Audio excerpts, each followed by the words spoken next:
Amber J, and this is the Dear World Podcast, the place that if you drink your water and mind your business, you'll be just fine. We're all family here, so nothing is off limits. The goal of this podcast is to be relatable, transparent, and honest. Please turn on your notifications so that you will be alerted whenever a new episode has been posted. Don't forget to rate the podcast in your app store and share it with your family and friends. I hope that you enjoy your listening experience, and welcome to the family. It's time for the percolator. Y'all, that song has been stuck in my head. I don't know why. And percolate has become one of my favorite words. But anyway, welcome to season 4, episode 10 of the Dear World Podcast. This is the finale, y'all. We're going to take a 2-week break before we dive into season 5. I want to take a brief moment to thank my listeners. Whether you have been with me since season 1, episode 1, or this is your first time tuning in, I want to thank you. Thank you for clicking on my podcast. Thank you for vibing with me. And to those of you who have shared the podcast, whether it was on Instagram, Twitter, YouTube, Facebook, via word of mouth, I appreciate you. Thank you for growing with me. Thank you for just standing by me. Also, thank you to the people who have spoken life into me and my podcast. For those of you who have encouraged me to continue recording, y'all are the real MVPs. Know that. Season 4 has been a struggle for me for several reasons. I feel like I'm in this awkward stage of growth in my life, and sometimes growth is uncomfortable. So therefore, I'm in this uncomfortable stage of my life. I'm learning to let go of things that I have been attached to, certain ways, certain behaviors, and that's a beautiful thing. However, like I said, sometimes growth is uncomfortable, and my growth has been a reflection in this podcast, which is why sometimes I really struggle with what I want to say, even though I have an abundance of things to say. My mind is always flowing with different ideas and, different thought patterns and all type of things. But sometimes I just struggle with articulating those things, especially on this podcast. And I realized after listening to several episodes of this season that I oftentimes struggle with trying to be perfect. I struggle with, is this good enough? Am I going to fit in? Are people going to listen? When that's not even the point of the podcast. I always say that the purpose of this podcast is to be relatable, transparent, and honest. And I feel like to even be relatable, you have to be yourself. You have to be raw. To be transparent, you have to be one with yourself and willing to open up and say things that are uncomfortable and say things that people might not want to hear. Say things that are the unpopular opinion. And that goes along with being honest. So I have to stop trying to, record to the point that everything sounds perfect to the T and the words just flow. I just have to be my raw, authentic self. So that's something that can sometimes be uncomfortable, especially when making this podcast, but I'm working on that. So I just want to thank everyone who has been a part of this, who has encouraged me to be at one with myself on this podcast and in life. I feel like society sometimes tries to force us inside this box, and when we don't fit in this box, society makes us feel like there's something wrong with us. But that's not the case. So I hope that you guys enjoy this episode. Again, thank you so much for listening. Thank you for supporting me. And let's jump into it. Also, as usual, y'all know my general disclaimer. Please excuse any noise that you hear in my background. Thor is definitely taking a nap right now, and he snores really loud. Little baby won't wake up and leave my room. So we kind of just have to vibe with his snoring. But as usual, just focus on the sound of my voice and let's catch this vibe. I think this is something that we all can relate to, whether it was from listening to a song, listening to a sermon, or just a person in our lives. Hearing something that literally warms your spirit, being wrapped in a person's words or being wrapped in the lyrics of a song, and it just brings comfort to your spirit, comfort to your mind, comfort to your heart. So I was listening to my online pastor, and yes, I said online pastor. I attend Bedside Baptist. Don't judge me, judge your mama. But I was listening to Pastor Steven Furtick, who, by the way, has become one of my favorite pastors, not just online pastors, like pastors in general, because I feel like he preaches in a way that you can understand. He's relatable.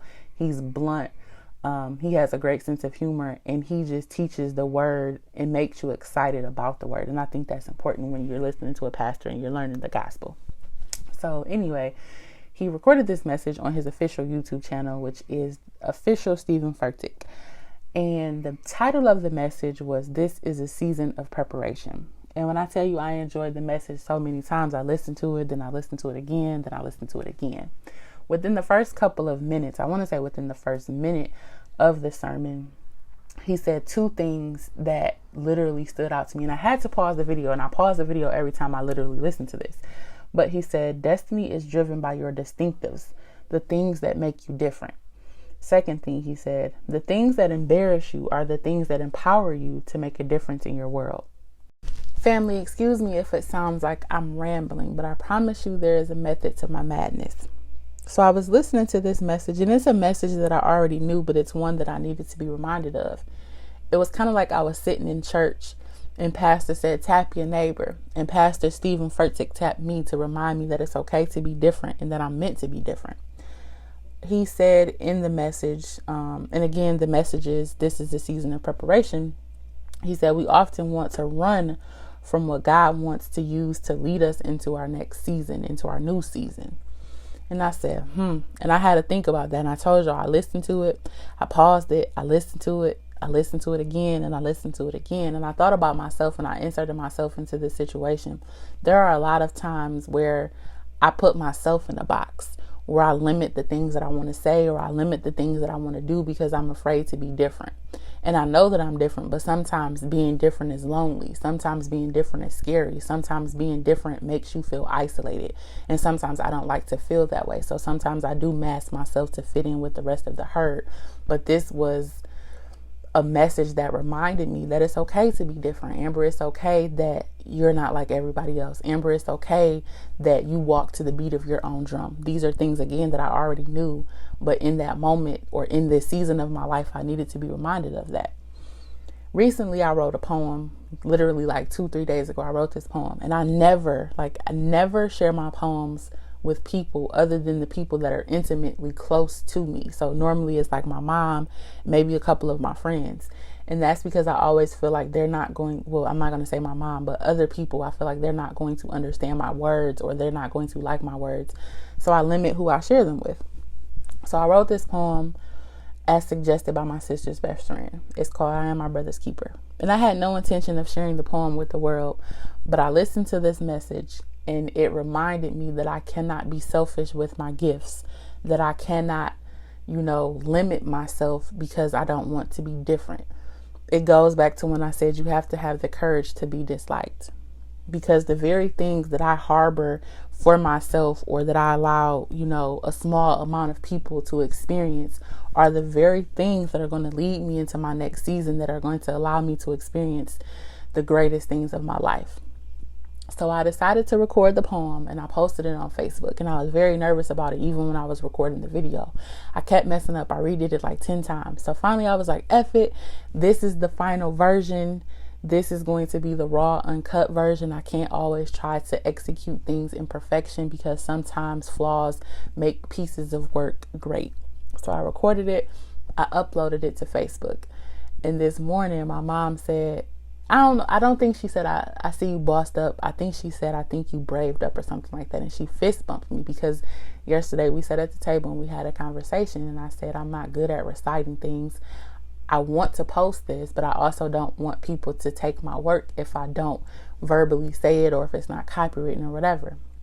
And she said, record it. And that's when I was like, Mom, I'm not good at reciting things. And she said, do you want me to try to do it? And I said, yes. And later that night, I came into my room and I recorded it. So I say all of that to say this. Again, you have to have the courage to be disliked, and understand that the things that set you apart are the things that are going to make you great in life. And you cannot be afraid to share your greatness or your differences with other people. And it's okay to feel like at times you're alone, or that nobody likes you, or that you're frustrated by the fact that you are different. Because I promise you, being different is a different type of feeling. It makes you literally sometimes feel like you're all alone, that nobody understands you, and that's okay. But you have to be confident and walk in your differences. And that is something that I definitely, needed to be reminded of when it comes to this podcast, when it comes to me writing my books, when it comes to me writing poems, all of these things, and not to be afraid to embrace new experiences and new people, to stop limiting yourself because you are afraid to be different, because you don't want to be, set apart from the rest of the group. But being set apart from the rest of the group is one of the greatest things that you can ever do in life. Hey you, are you looking to make a podcast but don't know how to get started? Anchor is the easiest way. First and foremost, my favorite part is free 99. That's right, it's free. There are creation tools that allow you to record and edit your podcast right from your phone or PC so that it sounds great. Anchor will even distribute your podcast for you so it can be heard on Spotify, Apple Podcasts, and many more. You can make money from your podcast with no minimum listenership. It's everything you need to make a podcast in one place. Download the free Anchor app today or go to anchor.fm to get started. Pastor went on to say that greatness is a product of separation, and sometimes God will separate you from things that are familiar, from things that are comfortable, in order to propel you into greatness, in order to propel you into the next season of your life. So it's important to be distinctive in the way that you move, the way that you think, the way that you behave, because again, you are not meant to be like everybody else. You were uniquely designed. This next part of what Pastor Steven Furtick preached is what literally shook me.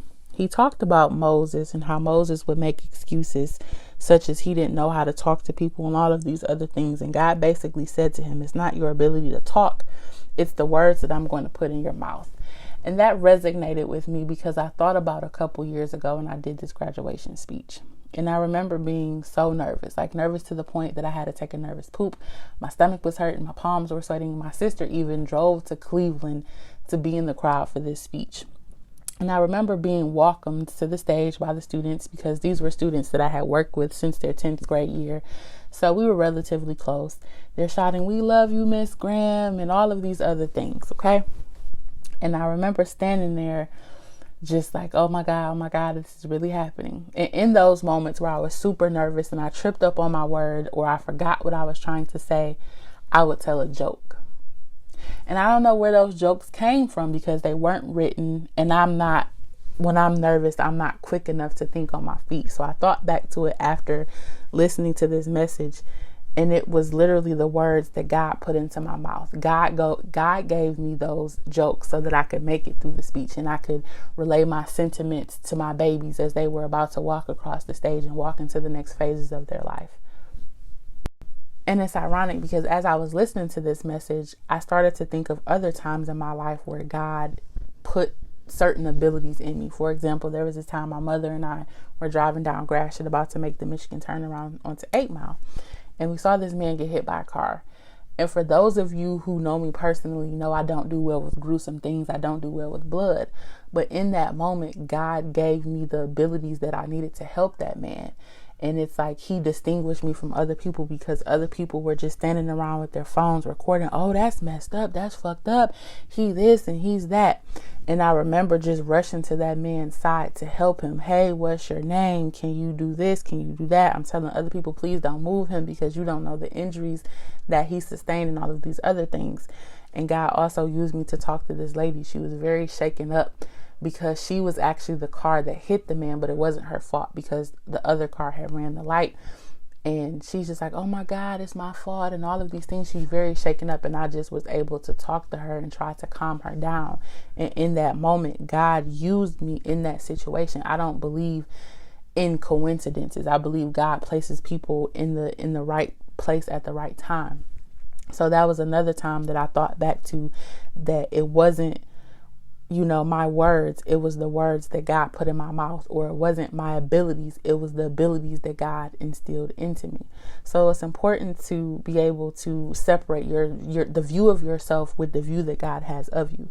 And that's also something that Pastor Steven Furtick reminded me of, because oftentimes I look at myself from my own point of view and not from the point of view of God, of the things that God has made me capable of, the things that God uses to distinguish me from other people.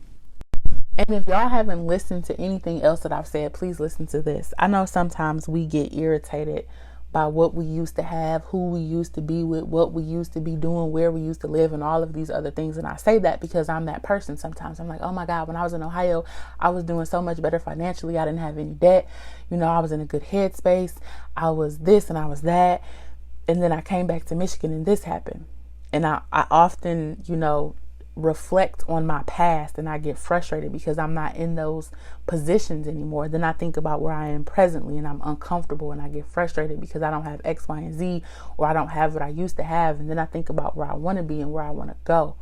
And that continues to, fuel my frustrations. But then I have to remember that God is preparing me for something better. God is preparing me for my purpose. God is preparing me for the next season in my life. And all of these feelings are normal. So I just want to remind you guys that it's okay to feel like you're alone. It's okay that you feel like you're isolated in certain moments of your life, because God is preparing you for the next season of your life. And you have to let God work. And again, you have to be able to separate the vision that you have of yourself with the vision that God has of you, because God's vision of you is so much greater than the one that you have of yourself. Y'all, I'm going to end my rant with this. What is God preparing you for? And are you allowing him to prepare you for it? Okay, family, in the spirit of being distinctive, I am going to share my poem. Again, it is called I Am My Brother's Keeper.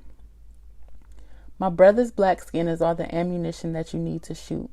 There is always some justification for you to stand your ground, but never any justice for black men trying to defend their lives. He didn't comply. He looked suspicious. He ran, so you decided to shoot. Why is his black skin always reason to question his identity? Is he not human enough to enjoy simple liberties? He only wanted to go for a run. It was just an iced tea and Skittles. It was a toy. He sat alone in his home watching TV. It was never a gun, and my brothers were never a threat. I can't breathe. I'm not resisting. I live here. These are all truths that my brothers have told. But misplaced hate took away Oscar, Mike, Antoine, Trayvon, Phil, Tamir, and Eric, just to name a few. Before them, it was a host of others, including Michael, Henry, and Emmett, too. They aren't slaves, but they sure aren't free. My brother's blood has been shed from Oakland, California to NYC. Always guilty before proven innocent. There's never any court hearing because your bullets are the judge and the jury. Their murders are labeled as accidents and mistakes to make an open and shut case, even when their deaths were a result of hate. File folders full of evidence and testimonies, but never any convictions or sentencing, just paid leaves and a few months of house arrest. The lives of my brothers become dreams deferred, but their stories will never go unheard. And let me explain the title, I Am My Brother's Keeper. I wanted to dedicate it to all of my black brothers that have ever been murdered because of racism, along with all of my black brothers that have ever felt like their life was in jeopardy because of the color of their skin. All right, that's a wrap on season 4. I hope to see you guys in 2 weeks for the kickoff of season 5. Let's end today's episode with a quote from Pastor Steven Furtick. If you want to change the direction of your life, change the declaration of your lips. Well, family, that's all for today. I hope that you enjoyed this episode. Do me a favor, share it with a family member or a friend. Again, I'm your host, Miss Amber J, and this is the Dear World Podcast. Drink your water, mind your business.